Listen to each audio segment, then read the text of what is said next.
नमस्कार. अशा रेसिपीमध्ये स्वागत आहे.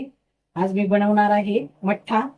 हे बघा, मी ताक घेतलंय. हे 1 ग्लास ताक घेतलंय, साखर घेतलीये, 3 चमचे साखर घेतलीये आणि थोडंसं मीठ घेतलंय. मला 2च ग्लास मठ्ठा बनवायचा आहे, त्याच्यामुळे मी थोडंसं ताक घेतलंय आणि बर्फ घेतलाय. बर्फाचे 2 तुकडे टाकले की थंड छान लागतं प्यायला. आपलं साधं पाणी घेतलंय अर्धा 1 ग्लास. आता आपण हे जे ताक आहे हे थोडं घुसळून घेणार आहोत. तर हे मीठ टाकणार आहोत आपण. हे थोडंसं मीठ त्यात टाकलंय मी. तर ही साखर टाकून घ्यायची आपल्याला.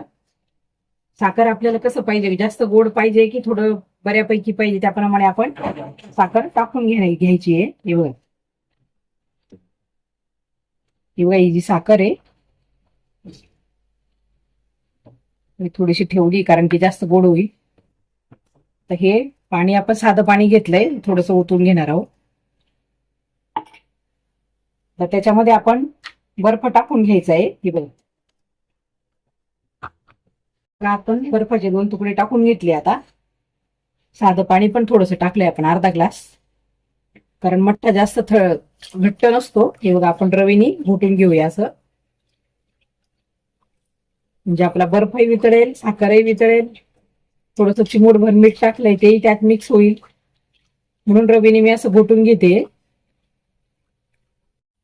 बघा, आता आपण हा बर्फ साखर वितळू द्यायची आता 5 मिनिट.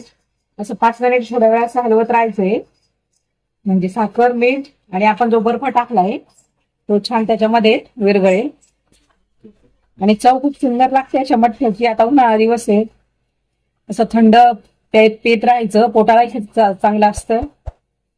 बघा, तर आपला मठ्ठा तयार आहे. 2 व्यक्तींसाठी 1 ग्लास ताक घेतलंय, त्याच्यामध्ये थोडंसं मीठ, साखर, थोडं बर्फ, इतक्यात झटपट तयार होईल असा मठ्ठा. तुम्ही करून बघा एकदा. चला तर मग आता भेटूया पुढच्या रेसिपीला.